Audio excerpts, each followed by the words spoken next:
Welcome to the Continued Spotlight on Education presented by Neosho County Community College. I'm your host, Huntyr Schwegman, and I'd like to thank you for tuning in today as we put a spotlight on the news, upcoming events, and academic programs at NCCC.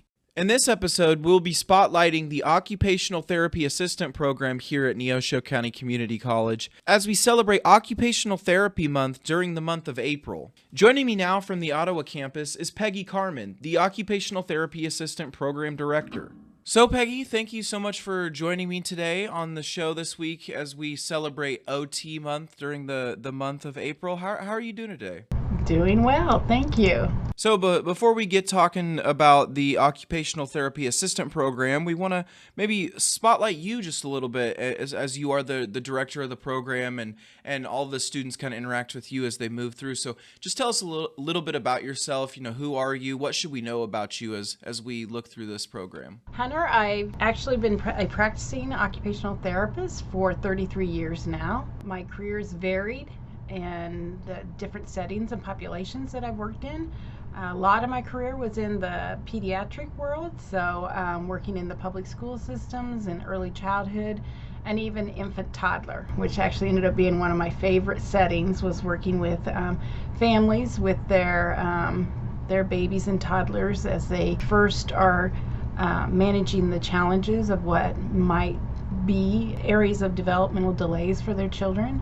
It was a great honor to get to work with those families during that time. I've also worked a lot in geriatrics, which is another population and setting I enjoy working in. With geriatrics, we're not so much trying to help people get back to their baseline level, but help them remain as independent as possible and be able to do the things that are important to them as they transition to different roles in their life. I've also worked a little in rehab and outpatient, inpatient. So that's one thing I've really loved about my chosen profession of occupational therapy is that it's a healthcare career that has a lot of variety. I always tell my students, one thing about occupational therapy that's good is that it's very broad and there's lots of options. And then as you're learning it in school, that's kind of the thing that makes it challenging, is that it's very broad. And often our profession is difficult for people to define because it's so broad and can vary in what it looks like in different settings with different populations. That's one thing that's really drew me to this profession, was the ability to be able to do something for 5 years and then maybe go another direction with my experience, my degree, and work with another population or another setting. 33 years as an OT. I came to Neosho County Community College when this program started, when they first built our new branch campus here in Ottawa, Kansas. They started the Occupational Therapy Assistant Program as well as the Surge Tech Program. So I've been here since the start. Yeah, so you mentioned having a lot of different experiences in your work career and being able to do those different things in OTA. But what kind of brought you to teaching? Obviously, you know, working with different populations can vary a little bit, but you're going to be doing a lot of the same work. But when you switch over to the educational side, you know, your whole day-to-day kind of changes up. So what made you decide to make that change? You're right. That was a big career decision on my part. Part of it was opportunity. I actually lived in the Ottawa community at the time when this program was first being developed. I had some connection with the former program director, who was the first director of this program, so I had some connections. I was just at that point again where I was ready to look at changing my path a little bit, and the opportunity just arose. As an occupational therapist, I mentioned that I really enjoyed working with parents and working in the schools with teachers, and so I felt like I had the experience and motivation and drive to want to teach, and that was part of what I did a lot in my career, working with patients and their families. So that kind of just led me into the path of wanting to teach other people about occupational therapy. I love my profession. I think it's just an amazing profession, and I wanted to share that love to other people who might be interested in the same type of work. Let's go ahead and shift gears a little bit and start taking a look at the OTA program. So one of the things I always like to do is to kind of start with an overview of the program to kind of give people a basis of knowledge as we talk a little bit more about specifics later on. So take us through some of the overarching things about the program. Are there any like qualifications that students need to meet before they can join the program? And then what kind of certifications or degrees are students working towards? And how long does it typically take students to complete those? As far as qualifications for entering the program, we do have some small criteria to apply to our program. 2.5 grade point average minimal. We do have an entrance exam that's called the TEAS. It's kind of like a mini ACT where students are able to be tested on their essential academic skills. Before they interview for the OTA program, they do have required prerequisite general education classes. Those include a first-year seminar if they're coming in straight out of high school, English Comp 1, medical terminology, computer literacy or some type of basic computer class, general psychology, and an anatomy and physiology lecture and lab. Once you enter the program, if you're accepted into the OTA program, there are 3 other gen ed classes that you can take. And I often advise students to take as much of the gen ed as you can ahead of time so that you can really focus on the rigor of the OTA program once you're accepted in. We do set up regular interviews, so we meet with you face-to-face, virtually, and or on campus, and do the interview process and talk about a lot of the expectations and what the process looks like to go through the OTA program. Once you're accepted into the program, that is a spring semester start for OTA. So a lot of our applicants or potential applicants are doing a lot of their general ed or prerequisite coursework in the summer and fall semester as they're applying to our program. We also have a summer semester and then a fall semester. One of the nice things about our program that I've evolved over the years is, since we are primarily a commuting campus, I really work to have the program so that students are only here on 2 days a week. And we're able to do with different formats of hybrid classes and maybe 1 or 2 online classes, as well as face-to-face classes and labs and fieldwork. We get that all fit into those 2 days when the students are on campus. I'm really proud that we're able to get that all worked out. We get a lot of good positive feedback that students like that type of schedule. In the summer, you only come 1 day a week and you complete your 3 hybrid classes at that time. And then in the fall, again, you come those 2 days a week, Tuesdays and Thursdays. Hunter, the very last semester that our students are with us is their clinicals or their level 2 fieldworks. Second spring semester, or their last semester before they graduate, they go out to 2 different facilities. Each facility they go to for 8 weeks with a week in between, so that makes the 16-week semester. That's how their last semester goes. And after they graduate, the last step is to take your certification exam. Even though we've been preparing our students the whole time from the time they enter our program till they get all the way through fieldwork to prepare, study, and pass the exam, they don't actually take it until after they graduate with their degree. When you are in the OTA program, the degree you're getting at graduation is an Associates of Applied Science. And generally we think of that as usually a 2-year program, so it's set up on paper as a 2-year program, but we have students who enter at all different levels, as most of the programs at Neosho County Community College do. So we could have somebody that's taking a couple of years of getting their gen eds done before they actually come into the OTA program. Once you're accepted in the OTA program, it's 1 year, January to December, of coursework. It's pretty intensive and moves pretty fast. And then you have that last semester of clinicals or field work. So 1.5 years is what I generally tell people you're in the actual OT curriculum. And it just kind of depends on where you come in and how much gen ed you need to do as to what the rest of your time looks like. Now that we've talked kind of about how the program is set up here at NCCC, why don't you give us a little bit of a overview of what makes the position of occupational therapy, kind of unique from, say, physical therapy or something like that? What are some of those unique responsibilities or skills that students will pick up during the program?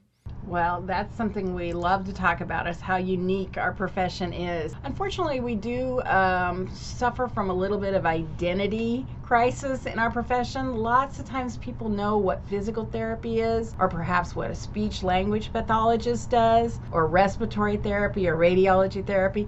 Those kind of people are more familiar with those, but they often are unfamiliar with the term occupational therapy, and sometimes think that might imply I'm helping you with your occupation of your job or something like that.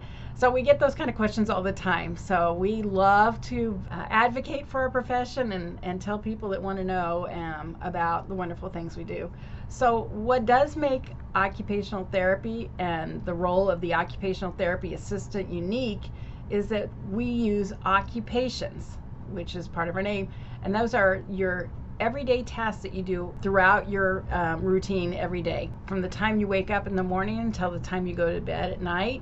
Some of us have common occupationals like ADLs, activities of daily living, like dressing, bathing, grooming, eating. All of us typically get up in the morning. At some point we use the toilet, we brush our teeth. So those are common occupations. And so occupational therapy practitioners work on clients being as independent and able to do those types of occupations. But the other things we do that make us a little more unique is that we also work on things that are specific to that client. So if I had a client, two clients, and they had the very same medical diagnosis, perhaps they'd had a stroke and weren't able to use one side of their body. An occupational therapist would have some techniques that they might do with both clients that were similar, but they would gear their therapy plan and their interventions to each client's specific needs. Maybe somebody is a student going to school. Their occupations and the tasks that are meaningful to them might include like being able to drive, being able to use my electronic devices, using the microwave to cook my fast meal. Somebody else who maybe had the same diagnosis might have a completely different life path and roles and tasks that are meaningful for them. Maybe it's somebody who's retired and going to morning coffee is important to them, or being able to interact with their grandchild. So their occupations would be different and specific to them. Therefore, the occupational therapy practitioner would set up their goals to meet each person's individual needs. Another thing that's really unique about the profession of occupational therapy is that we are the ones that do adaptations. We modify environments, issue adaptive equipment. So we're either trying to change or modify the task, the way it's done, the equipment that's used, or the environment in which the activity happens. So for instance, if I was going to adapt or modify a first grader's therapy plan, I might be looking at providing some special scissors or pencil grip that would help them with their academic skills in first grade. I might be looking at changing the way they do certain tasks, like getting their lunch tray and sitting down at the table. Maybe I would add some techniques and strategies to make that easier for them. And then I might actually change their environment if they, for instance, they were easily distracted or had some auditory sensitivities. I might work with their educational staff to set up the environment so it was less overstimulating for the client. So there I would be modifying the equipment, modifying how the task is done, and maybe modifying the environment in which the task happens. So I think that's one thing that's really something we hold on to in our profession that makes us unique from maybe some of the other services that are provided to persons with disabilities, is we really go with not always trying to get them back the skill or remediate to getting the skill back, but most often we look at modifications and adaptations to enhance their ability to do something independently.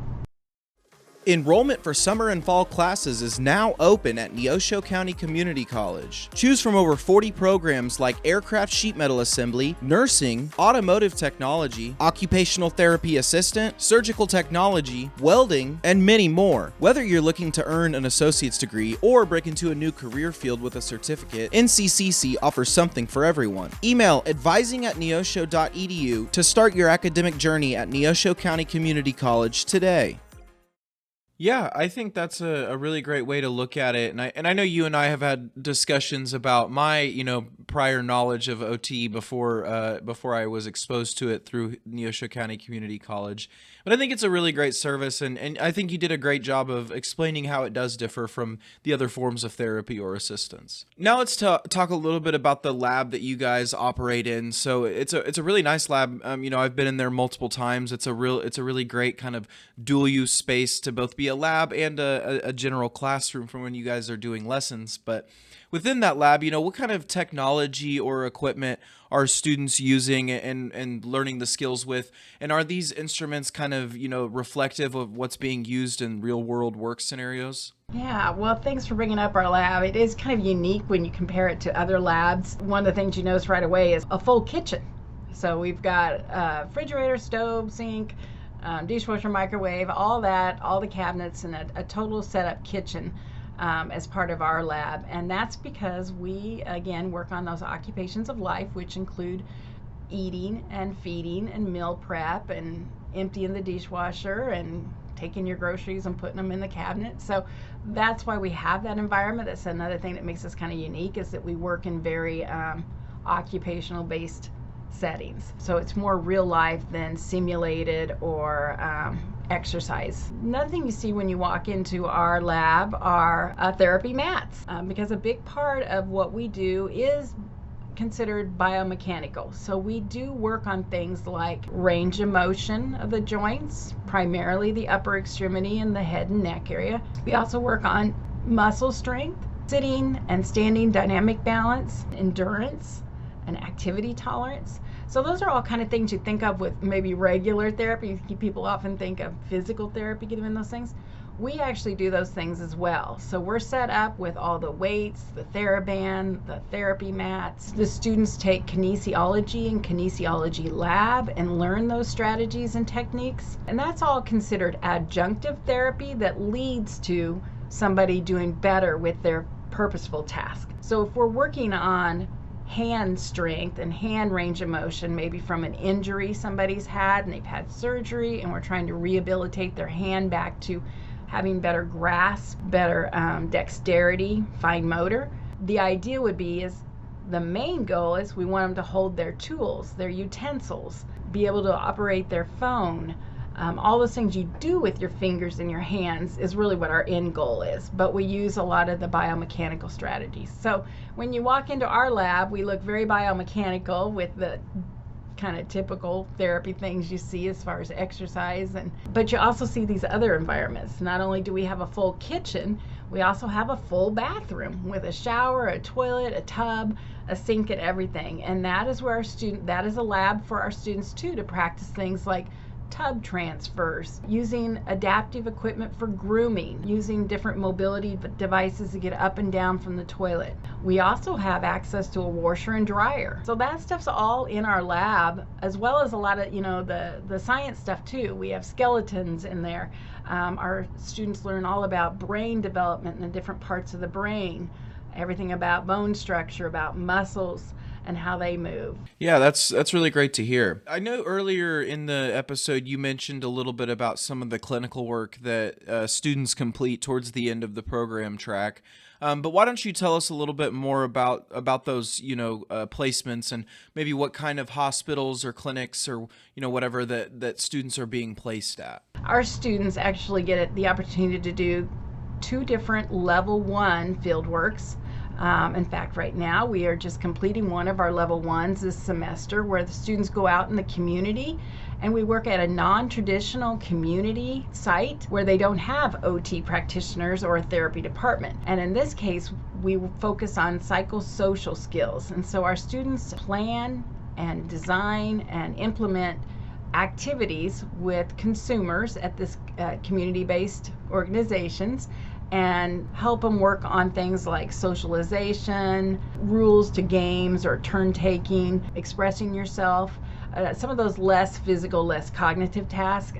So that one's really exciting. We go out in groups and have a faculty facilitator who works with the community organizations, staff, and consumers. And so that's one of our field works we do, and that's our very first one. Then we do another level one later in the fall semester where they get to go out to more traditional clinically based sites. And these can be places like a school district that has a therapy department, our special ed department, your hospital settings, whether it be inpatient, outpatient, or rehabilitation type departments or hospitals. We also have home health, another big area. People are wanting to stay home and not go to facilities, so home health is a big area for our students to get exposure to. For that last semester where I told you it's the 16 weeks and you're at 2 different sites, those are also clinically based sites that usually have a therapy department. So our students are partnered at a facility with either an OT or an OTA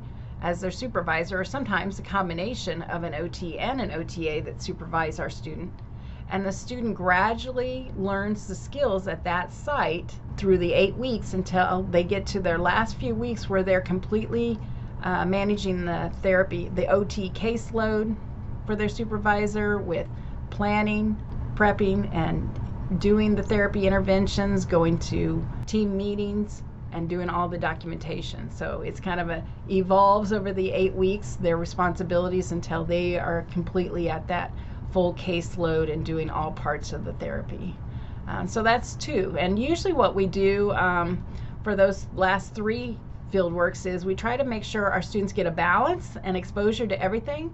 So they might go to a hospital for their level 1 November placement, and then they might do a skilled nursing for their first rotation in the spring semester, and then maybe a school district for their second rotation. So we try to give them a balance with those last 3 fieldworks to give them exposure to a variety of populations and settings. After all, the schooling is just the first step into becoming the occupational therapy assistant. You do have to pass your national certification exam in order to practice.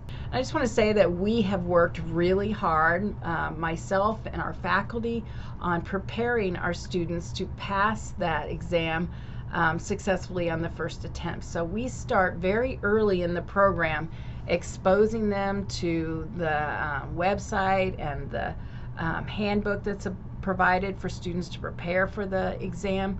We embed questions within the exams we do in our units and on our finals that simulate exam questions.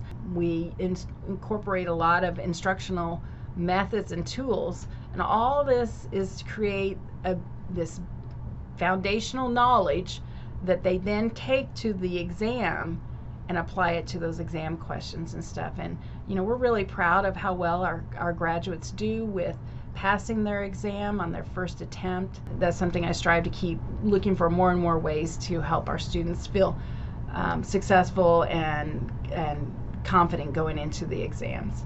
So when an occupational therapy assistant has graduated and passed their boards and have become licensed within their state, the job that they work at, they are actually supervised by an occupational therapist.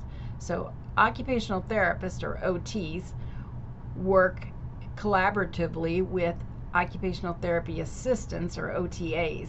So that partnership is a really strong partnership that's really nice to see in our profession. The demand for occupational therapy assistants is still high, so most of our graduates are getting jobs, often full-time benefit jobs right out of graduation. Often they're offered jobs from their fieldwork placements. So fieldwork sites, have your students, they like what they see, we get a lot of good feedback that our students are well prepared for fieldwork. So it's really rewarding for me to go out and talk to our fieldwork sites and see 2 or 3 of my graduates working there. That's something that I always really love, is when I go back out in the community, go to fieldwork sites and do some networking within our OT community, and I get to run into graduates out there doing their job and saying good things about our program. So that's something I really enjoy.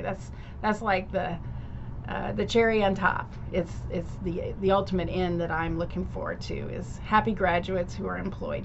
Yeah, well, Peggy, I think that's all of the questions that I have for you today. You did a really good job of giving our listeners a really good in-depth look at the Occupational Therapy Assistant Program here at NCCC. And I think that, I hope and I pray that this brings in a couple of students for you at least. Yeah, well, thank you for highlighting this wonderful profession of occupational therapy during our celebrated April OT month. If anybody has any questions about the OTA program, I want them to feel free to reach out to me via email or phone call. We also have lots of information on our webpage, and that's the best place to go to find out any answers or you might have about our program, or to connect up with me through our email. Thank you for listening. For more information and to get enrolled in the Occupational Therapy Assistant Program at Neosho County Community College, visit neosho.edu/OTA. Make sure to follow us on all your favorite social media platforms as we spotlight the OTA program even more throughout Occupational Therapy Month this April. That concludes this week's episode of the Continued Spotlight on Education presented by Neosho County Community College. My name is Huntyr Schwegman, and I'd like to thank you all again for tuning in today. Don't forget to come back next week as we highlight another amazing aspect of Neosho County Community College, and visit neosho.edu for more information and to enroll at NCCC. Go Show!